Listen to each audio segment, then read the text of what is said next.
ভারতের চ্যাম্পিয়ন হবার মধ্য দিয়ে শেষ হয়েছে টি-20 বিশ্বকাপ, কিন্তু ডেভিড মিলারের আউটটি নিয়ে শুরু হওয়া বিতর্ক যে শেষ হয়েও শেষ হচ্ছে না। ম্যাচের শেষ ওভারে টিভি আম্পায়ার রিচার্ড কেটেলবরোর ডেভিড মিলারকে দেয়া বিতর্কিত আউটটি নিয়ে চলছে জোর বিতর্ক। ফাইনালি শেষ ওভারে দক্ষিণ আফ্রিকার প্রয়োজন 16 রান। পান্ডিয়ার করা ওই ওভারের প্রথম বলে ডেভিড মিলার লং অফে সোজা ছক্কা মারেন, কিন্তু বাউন্ডারি লাইনে সূর্যকুমার যাদব দুইবারের চেষ্টায় ক্যাচটি ধরেন। যদিও ওই ক্যাচ নেওয়ার সময় সূর্যকুমার নিয়ন্ত্রণ হারিয়ে সীমানার বাইরে চলে যান এবং বল শূন্যে ছুড়ে দিয়ে মাঠে ঢুকে দ্বিতীয় চেষ্টায় ক্যাচটি ধরেন।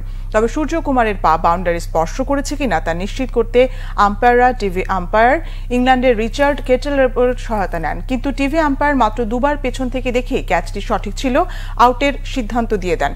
এতে ম্যাচ থেকে ছিটকে পড়ে দক্ষিণ আফ্রিকা, কিন্তু সেই আউট দেওয়ার সময় সীমানা দড়ির দিক থেকে ক্যামেরার অ্যাঙ্গেল দেখানো হয়নি। সেটি দেখানো হলে আর কোনো সংশয় থাকতো না এবং বিতর্কের সৃষ্টি হতো না। মাঠে 18টি অ্যাঙ্গেলে ক্যামেরা থাকার পরও কেন আরও ভালোভাবে ওই আউটের সিদ্ধান্তটি আম্পায়ার চেক করলেন না, এই নিয়ে শুরু হয়েছে বিতর্ক। টিভি রিপ্লেতে সীমানা দড়িটি কিছুটা সরে গেছে মনে হয়েছে, কারণ ঘাসের উপর বাউন্ডারি লাইনে সাদা দাগ স্পষ্ট ছিল। সেই দাগের ওপরই পা ছিল সূর্যকুমারের, যা ক্যাচ ঘিরে ওঠা বিতর্ককে আরও উস্কে দিচ্ছে।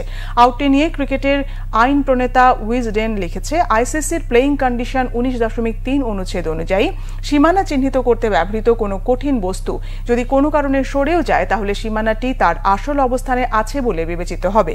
সাদা দাগ থেকে সীমানা দড়ি সরে যাওয়ার পরও তা ঠিক করা হয়নি। উইজডেনের তথ্য মতে মিলার আউট ছিলেন না।